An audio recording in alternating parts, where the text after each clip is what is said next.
Hello friends, मैं अभिषेक आपके सामने उपस्थित हूँ। आज का topic coordinate geometry for 9th class लेकर। हमने अपनी प्रीवियस क्लासेस में नंबर लाइन पढ़ी हुई है, जहाँ पर कि एक पॉइंट हमारा रेफरेंस पॉइंट हुआ करता था, जिसको हम कहते हैं ओरिजिन। वहाँ से टुवर्ड्स राइट साइड या टुवर्ड्स लेफ्ट हैंड साइड हम लोग पोजीशंस बताया करते थे। अगर हमको 1 यूनिट मूव करना है positive, then we will move towards right side of origin या 0, जो रेफरेंस पॉइंट है हमारा। 2 यूनिट्स मूव करना है तो 1 2 3, प्लस की मूवमेंट राइट साइड थी, माइनस की मूवमेंट लेफ्ट हैंड साइड थी। ये 1 डायरेक्शनल मूवमेंट था। आपको ऐसा लग रहा है कि एक डायरेक्शन ही है, एक डायरेक्शन ही है, लेकिन ये ओवरऑल तो 1 डायरेक्शन है, ओवर लाइन मूवमेंट है, तो इसलिए इसको 1 डायरेक्शनल मूवमेंट 1D कहते हैं।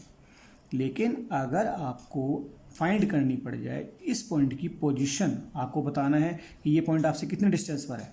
अगर आपसे ये वाला पॉइंट पूछा जाए कितने डिस्टेंस पर है, पर किसकी रिस्पेक्ट में, तो यहाँ पर जो रिस्पेक्ट है वो ये ओरिजिन पॉइंट है। इसकी रिस्पेक्ट में आपने मूव करना है 1 2 3 4 5, तो ओवरऑल डिस्टेंस इसकी हो गई from origin to this point 5 units. ये 1 डायरेक्शन थी। अब आपको इसकी डिस्टेंस फाइंड करनी है, तो आप इसको सिंपली मेजर नहीं कर पाएंगे। स्केल से तो कर सकते हैं बेशक, लेकिन आपको नहीं पता कि फिलहाल ये डिस्टेंस कितनी है। तो इसकी पोजीशन और डिस्टेंस फाइंड करने के लिए एक दूसरा सिस्टम इजाद किया गया, जो कि 1 डायरेक्शन, सेकेंड डायरेक्शन, एक direction horizontal, second direction vertical, 2 directions की हेल्प से आप लोगों को इसकी पोजीशन बताई गई। पहले तो हमें पोजीशन बतानी कि एक्चुअली पॉइंट है कहाँ पर, फिर उसके बाद इसकी डिस्टेंस फाइंड करनी है। उसको बोला जाता है 2D। 2D फाइंड करने के लिए, 2D को समझने के लिए जो कंसेप्ट है, हम लोगों ने 2 लाइन्स लिखी। एक लाइन हॉरिजॉन्टल होती है जो एक नंबर लाइन की तरह से है, दूसरी लाइन वर्टिकल होती है। दोनों का कॉमन पॉइंट ओरिजिन होता है। एक नंबर लाइन ऐसे, दूसरी नंबर लाइन को रोटेट करके ऐसे, ताकि दोनों का ओरिजिन कोइंसाइड कर जाए। अब अगर आपको किसी पॉइंट की पोजीशन बतानी है, किसी भी पॉइंट की पोजीशन, तो आप बता सकते हैं कि इस पॉइंट तक पहुंचने के लिए मुझको हॉरिजॉन्टल लाइन पर 1 2 मूव करना है, और vertically 1 unit 2 unit 3 unit 4 unit move करना है। तो आपको मूवमेंट समझ में आ गया कि किसी पॉइंट P तक पहुंचने के लिए आपको मूव कैसे करना है, हॉरिजॉन्टली कितना चलना है और वर्टिकली कितना चलना है। लेकिन अगर आपकी लाइन थोड़ी सी टेढ़ी हो जाए, देखिए अगर ये लाइन थोड़ी ऐसे टेढ़ी हो जाए, तो जो आपका मूवमेंट वर्टिकली 4 आना था, टेढ़ा होने की वजह से हो सकता है, क्योंकि हाइपोटेन्यूज बन जाएगा यहाँ पर ऐसे करने पर, तो ये डिस्टेंस थोड़ी ज़्यादा हो जाएगी। इसीलिए दोनों की दोनों लाइंस हमेशा एक दूसरे को परपेंडिकुलर चूज की जाती हैं। तो हॉरिजॉन्टल लाइन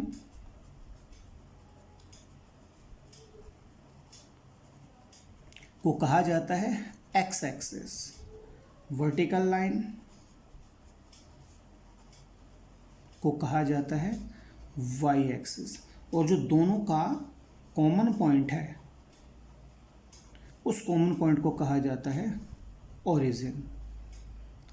और ध्यान करने लायक बात क्या है, दोनों के दोनों होने चाहिए परपेंडिकुलर, मतलब दोनों के बीच में 90 डिग्री का एंगल होना चाहिए, तभी जाकर ये एक्सिस बन पाएंगे। अब देखिए, हॉरिजॉन्टल एक्सिस को हम कहते हैं एक्स एक्सिस, वर्टिकल को कहते हैं वाई एक्सिस।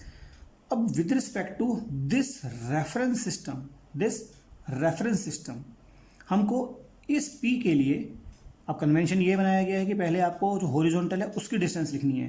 तो हॉरिजॉन्टल की डिस्टेंस पहले 2, तो आप लिखेंगे पहले 2, फिर वर्टिकल की डिस्टेंस लिखेंगे, वो आपके पास है 4, और इनको डिनोट किया जाता है रेस्पेक्टिवली एक्स और वाई से। एक्स और वाई को बोला जाता है कोऑर्डिनेट्स।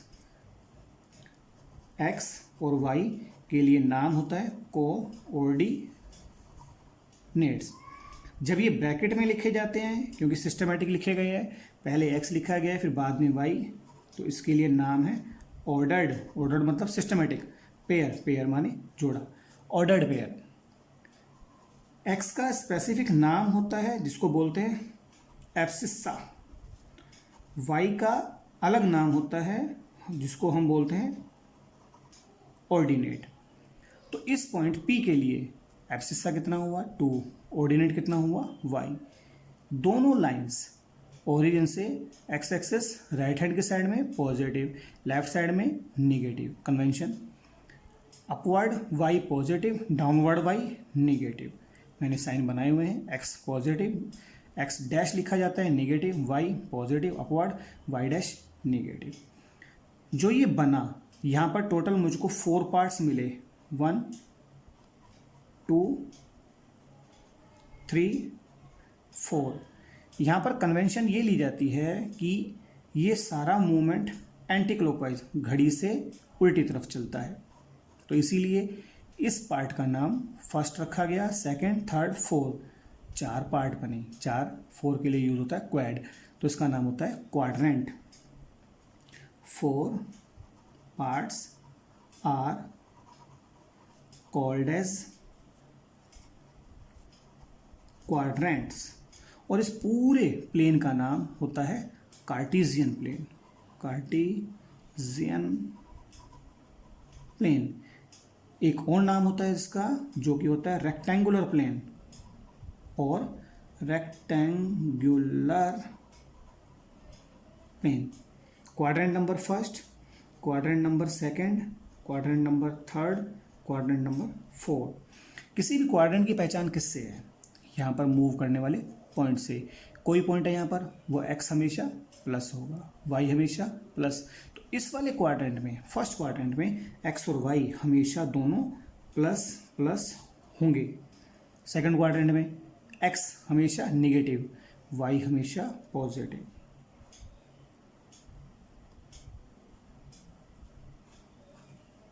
थर्ड क्वाड्रेंट में x निगेटिव, y भी निगेटिव। फोर्थ क्वाड्रेंट में x पॉजिटिव, y निगेटिव।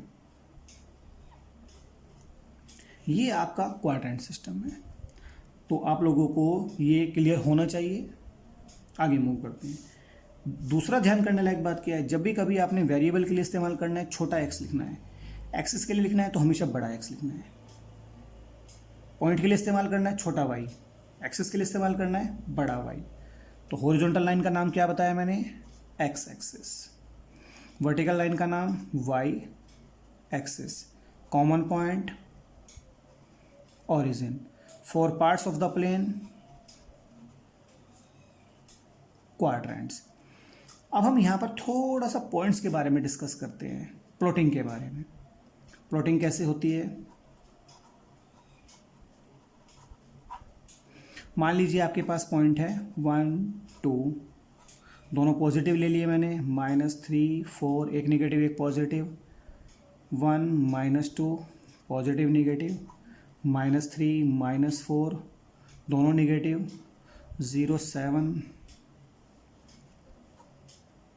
2 0 0 0। ये कुछ पॉइंट्स हैं, हम इनके बारे में डिस्कस कर लेते हैं। पहले को नाम ए दे देते हैं, B C D E F G। ए पॉइंट 1 2, पहले वाला पॉइंट x, दूसरा वाला y। आप x पे मूव करिए 1, y पे मूव करिए 2। हॉरिजॉन्टली 1 चले आप, वर्टिकली 2 पॉइंट चले, तो आपको ये पॉइंट यहाँ पर मिलता है A 1 और 2। B -3 4, आप मूव करेंगे x इजिकल टू -3, 1 2 3, -3 हो गया क्योंकि आप बैकवर्ड चल रहे हैं, x निगेटिव है। y 4 1 2, यहाँ पर 3 4, तो आप पहुँचते हैं इस जगह पर, आपको मिलता है B पॉइंट। आप इसको जस्टिफाई कैसे कर सकते हैं? -3 4,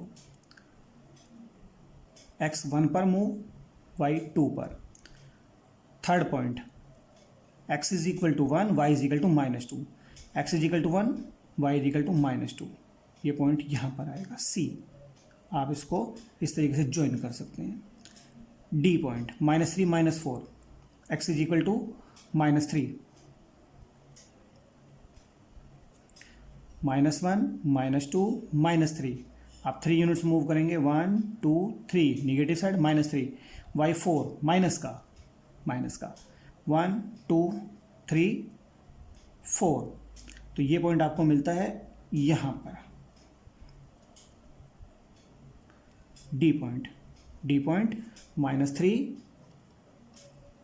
-4। E point 0 7, x is equal to 0 0 माने ओरिजिन। यहाँ पर आ गए आप। अब आपके पास y की वैल्यू है 7, 1 2 3 4 5 6 7। तो 0 7 पॉइंट, x तो 0 लेकिन y 7। आप क्या देख रहे हैं, किसी भी क्वाड्रेंट में फॉल नहीं करता। जब भी कभी x इज इक्वल टू 0 है, that point will always line on another axis, यानी कि y एक्सिस। जब भी कभी x इज इक्वल टू 0 है तो ये पॉइंट आपका हमेशा y एक्सिस पे फॉल करेगा। Similarly next point f, x2 y0, x1 2 y0, ना अपवर्ड मूवमेंट ना डाउनवर्ड मूवमेंट, क्योंकि y0 यहीं पर होता है। तो ये पॉइंट आपको f मिलता है x एक्सिस पर। कभी भी y इज इक्वल टू 0 है तो ये पॉइंट आपका x एक्सिस पे फॉल करेगा। इस कंसेप्ट का इस्तेमाल हम कोऑर्डिनेट ज्योमेट्री जब हम 10th क्लास में पढ़ेंगे वहाँ पर करेंगे, आपको ध्यान रखना। 0 0, x is equal to 0, y is equal to 0, ये पॉइंट, वैसे तो उसका नाम ओरिजिन दिया जाता है, मैंने पॉइंट नाम g दिया है तो g रख देते हैं। ये है आपका पॉइंट 0 0।